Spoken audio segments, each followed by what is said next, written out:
Hey, this is Chris. With me is Rob, and today we are here to shed some light on Constellation, Episode 5. Yeah, Chris, let's start with the elephant, or actually men in the room with Henry and Bud. Oof. That was probably funny in another reality. Maybe Bud's reality? I don't know. Tell me what you think Yeah, about probably. Bud and Henry. Bud and Henry is probably the most confusing part of the show. So let's talk about what we think is happening. Yeah, so I feel like as a group, everybody viewing has been getting a good grasp on where the show's headed.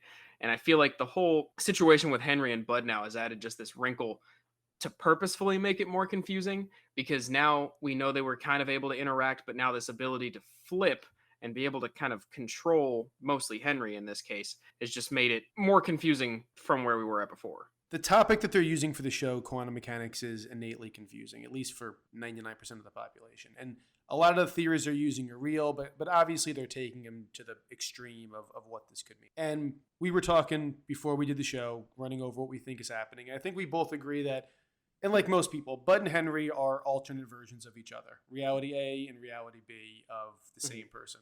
But what it seems like is happening, or has happened, is that Bud and Henry flipped like Joe and possibly other Joe. We don't know if she's dead or alive, but like Joe came back in the wrong reality. Bud and Henry must have flipped. And it seems like that because of a few different things, right? Bud is perpetually angry, and he's blamed Henry on a couple of occasions when they're talking to each other on the computer. Obviously not really in the computer, on this, quantum FaceTime they're doing. Anywhere where there's a mirror or reflective surface, they, you kind of see this other version. He says, if you weren't so curious, we wouldn't be in this problem. When they're talking in the bathroom, you see Henry say, I think I made it worse, implying that he did something initially that made it bad, which is probably the flip. And then what the cow made it worse.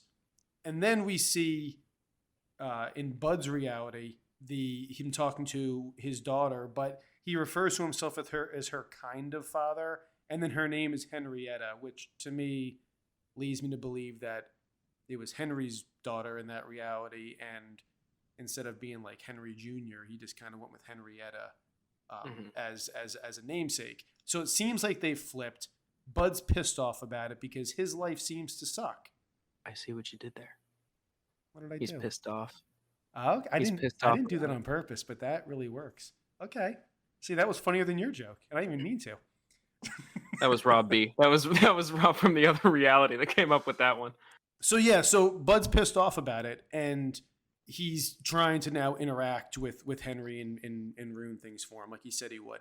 And we bring up quantum entanglement in this part of the episode. Quantum entanglement is two particles, despite distances, that are able to affect one another.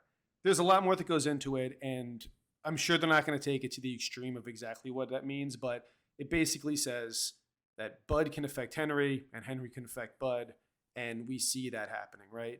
Bud is affecting Henry by when he woke him up and he's talking through his body, when he made him piss himself in Frederick's office, and it seems to happen more, correct me if I'm wrong, when people are high stressed or angry, or there's like a big emotional jolt in the situation.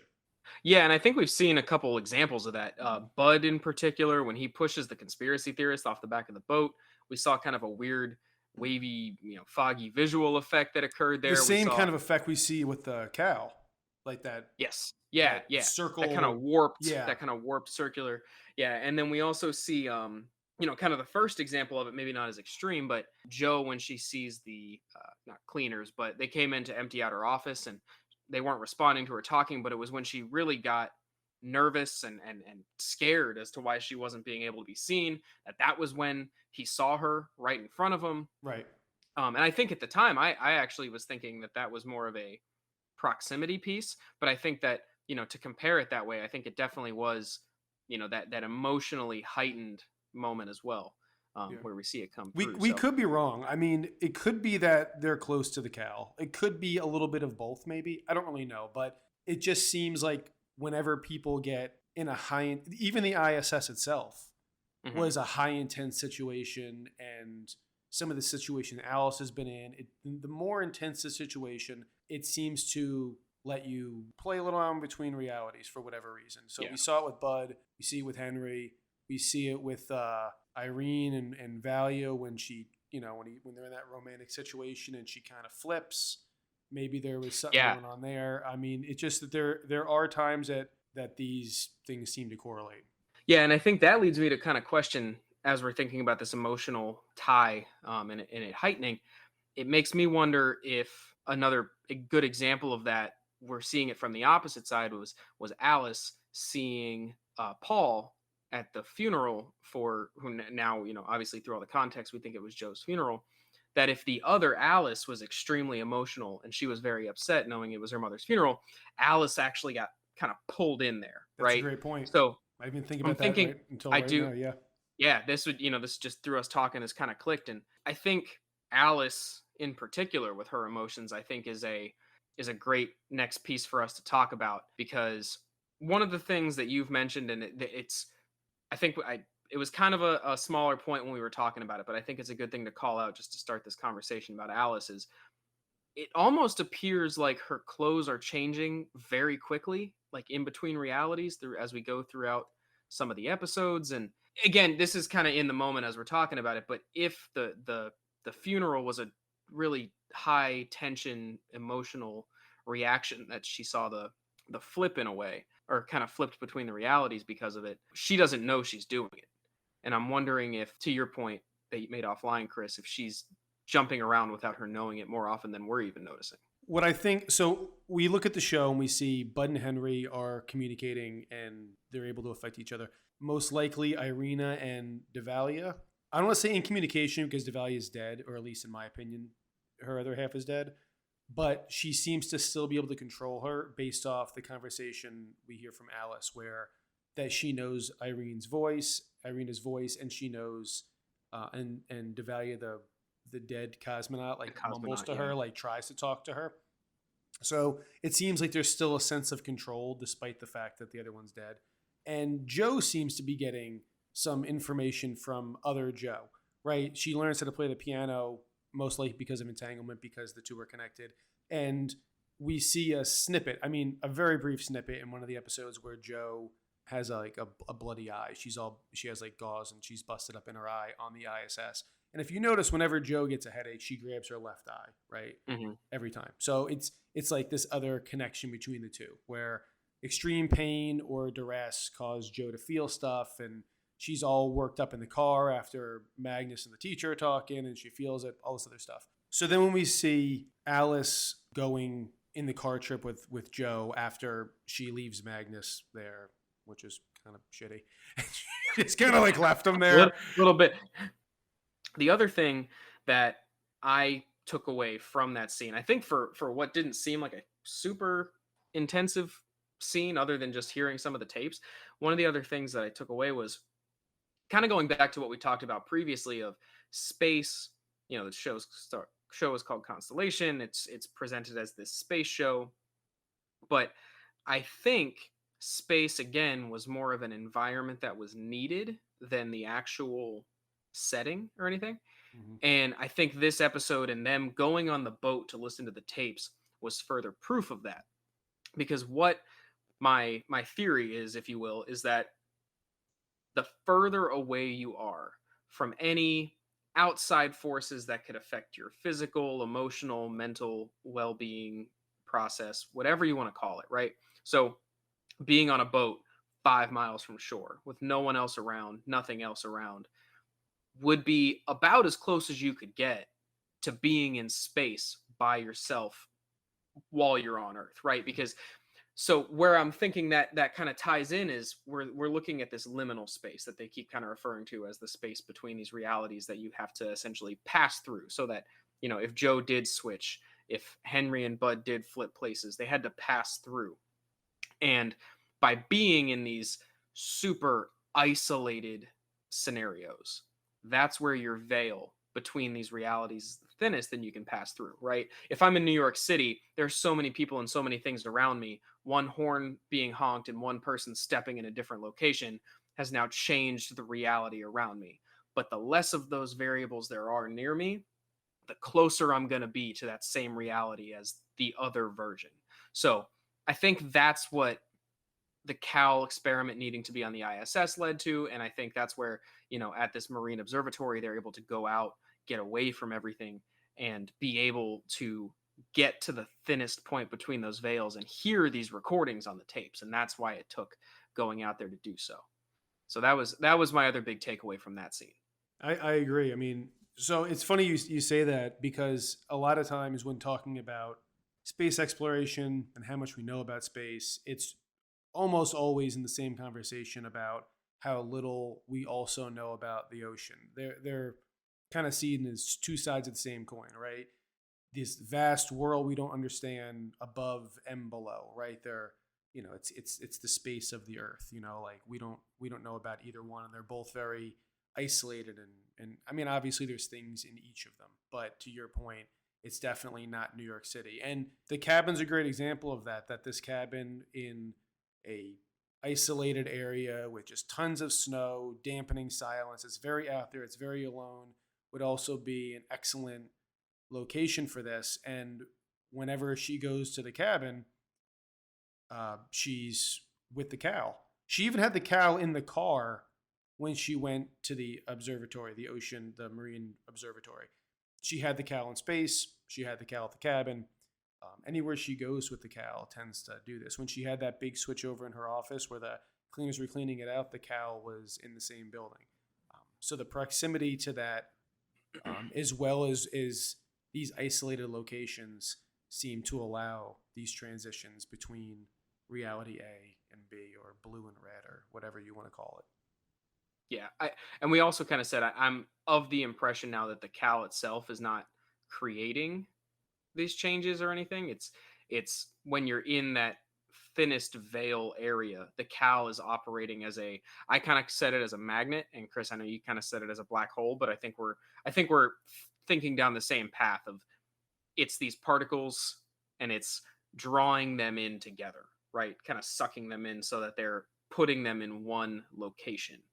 So the guy, the MIT professor, when Bo was talking to him about it and the observer effect and all that stuff, and he brings up, you tried to create a portal between worlds, and then on the desk. So when Bud and Joe are having the conversation next to the cow in the lab, and he goes, "I have to go check this out. It's running again." That whole scene, we had a lot of good clues in that one. That was episode 4, and so if you look at the paperwork on the desk, you see a few articles. You see the Soyuz 7, which the cosmonauts went up and saw this large light and these, angels, quote unquote, or something was up there. And then next to that, you see a picture of Henry, and it says, quantum portal, or it refers to some dimensional portal article that he was trying to do.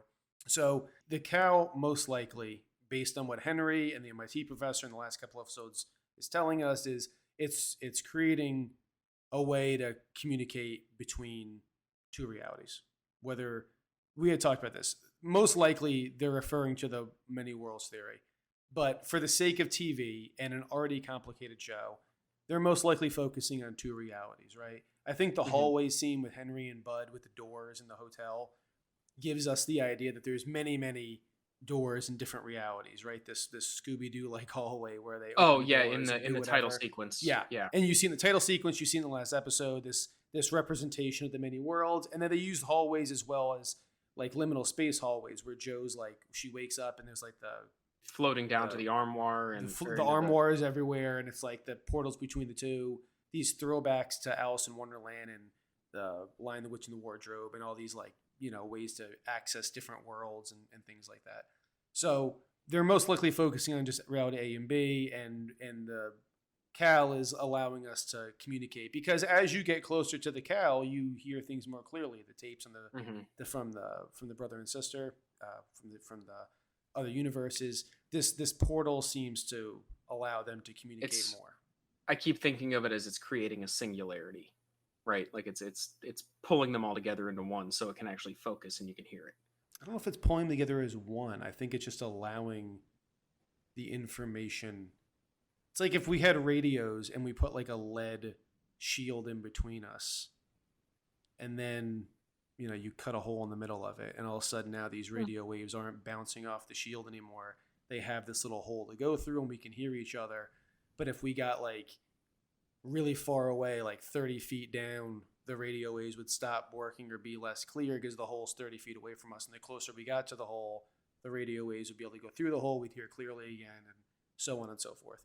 That's kind of how I see the cowl working, because the cowl shows us a particle in superposition. And from my understanding of my very, very limited YouTube trained PhD of quantum mechanics, we don't really know they're in superpositions. We're just assuming that based off results that we see, that we got result A, and the only way that could happen is if this and this happened prior to that, if these particles were in different positions. But we don't have like a photo of these things in superpositions. Whereas We do have a really good drawing that Henry made when he traced the picture. the owl drawing, yeah. So, but in the show, he seems to have a drawing, a screenshot of a particle in superposition. Therefore, making all the rest of the stuff in quantum mechanics true or true-ish because of that. So, sure. I think that's kind of where we're going with the cowl. The cowl is just opening up a portal between two worlds, world A, world B, red, blue. These two worlds are there. And most likely because I think Henry did this because of a similar-ish experiment that happened 35 years ago when he must have initially ran into Bud because of something. Mm-hmm. And that's why he's like, I think I made it worse. I've been doing this for 35 years. And he's trying to maybe fix it. And it's just not working out as planned. Well, I think for the most part, you and I agree on most of the theories about this show, but I think this is one that we're kind of both sides of the same coin on this. I think this is one for you listeners to put it in the comments. Who do you think is right? That's what I want to know what you guys think. Do you guys think it's kind of pulling all the realities in where they're all centralized, or is it opening just the gateway, as Chris is kind of talking through, so that the communication can go through? So before I kind of go on to just recap and go over my theory and kind of where I'm at right now, I want to correct something that was in the last video talking about the paintings in the cabin. I had said that the paintings were the wounded angel, which was the angel that's blindfolded on and being carried on the two rods. And then you get the other one that has the demon sitting on the one rod and looking at people. And then later on in that episode, you see the Changeling book, and at the end of the episode, they zoom into the Changeling painting. And all that is true, but the order of events is not. I was incorrect. The first painting we see is the Wounded Angel. It's still blindfolded. I still think all the superposition stuff I said was true and symbolism and whatnot, but the first painting we see is the Wounded Angel. The second painting we see in episode 1 is Devil by the Pot, which is the painting we see at the end in episode 4. The cover of the Changeling book. We see that in episode 1. The first time they go to the cabin, we see the Wounded Angel. Before Joe leaves the cabin, before they do anything, when she turns back around, the next 2 times we see that wall, we see Devil by the Pot, the cover of the Changeling book, as the painting. The only time we see the other painting is when she goes to the other cabin, where she kind of like phases in and out as she opens it. And we see that merged painting on the wall where the devil figure from the Devil by the Pot painting is now sitting on the rungs that the angel from the Wounded Angel painting was sitting on. And that's where we see the dead cat, which is most likely a nod to Schrodinger. And, the whole place is kind of in this like blurry phase, most likely a liminal space. And I initially had said I think the snow was the liminal space, but I retract that after revisiting it. And I think the cabin itself is the mixed world setting between the two. So before we go, I'm going to give just a quick overview of what I think is happening up to episode 5 in the most high level way of doing it. We have a multiple reality situation happening. The people on Earth that deal with things like the Mandela effect or smaller scale memory lapses are because they are not in one of these liminal spaces where the veil between the multiverse is out in the ocean, like Rob said, in this desolate cabin, and more specifically way out in space when they really get up there. And that's why you're seeing stuff like astronauts coming home, seeing aliens, the Soyuz 7 crew seeing angels, and some of the paperwork even said some astronauts came back and had the same response as Joe, where their family was not who they say they are. And it happened to Joe, and it clearly happened to Bud, and it happened to Irena. So it seems that when you're up there or in these other areas, you can flip between realities. It did not require a cow. So I think that the main characters we're seeing in the show up to this point are already flipped. And when I say main character, I don't mean Magnus. Anyone that's been up to space has already flipped. And we're seeing the other version of them in their wrong reality. The only exception to this rule is Alice, who apparently is the chaos actor in this situation. That's why we're getting Devalia to talk about her. It's why Irene doesn't want Joe's colleague to do any more investigation on medical records because she's aware of it.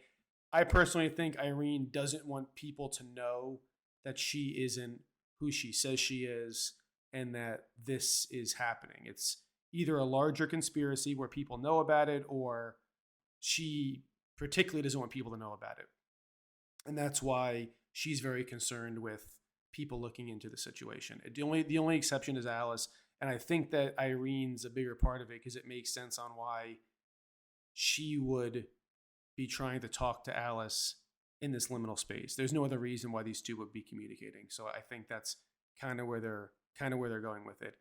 All these people are entangled. That's where the quantum entanglement comes in, and they're able to make one another do different things. So even Irena can make the Devalia corpse murmur and do things, and Joe can pick up information from other Joe or the eye problem or any of that stuff. Bud clearly can make Henry do and say things. That's where the quantum entanglement comes in. They can still affect each other back and forth between the two. And I think we're going to see more of that as the show goes on. Rob's point, Alice seems to be the linchpin in what's going on. We are going to get a little info on Paul next week, so that'll make this theory hopefully more robust. Paul is dead is the name of the episode. I mean, Paul's probably dead in one reality, but clearly after talking to the brother and sister, he's most likely not dead in the other one. I disagree with everything except for the fact I want to talk to the other you then, if you disagree with everything. I don't like except for the fact that I think I actually agree with everything, which is weird for us. Like I said, I think the only thing that you and I kind of differ on is exactly what the Cal is doing, but I think otherwise we're on the same page about everything else. Like you said, next episode, if we find out what's been going on with Paul in this other reality, because I think we're all under the assumption that Paul survived in the other reality and has made it back, especially after seeing him in Alice's kind of flash through, I'll call it. I think it's going to shed a lot of light on, what has he seen? What has his experience been? It's going to show a lot of how this is happening. And obviously we have, what are we looking at? 3 episodes left now. We got 6, 7, and 8. So we should be really hitting the gas pedal here soon and starting to get some of these answers. But I think we're on the right track. With all that said, if you like the episode and you like what we're doing, go ahead and hit the subscribe button. Give us a like. Let the algorithm know that you like what we're doing. Also, if you guys have questions that you would like our thoughts on, maybe there's something we didn't talk about that you've seen in the show, throw it on a comment there too. Be happy to address what we think might be going on. All right, everybody, enjoy your reality.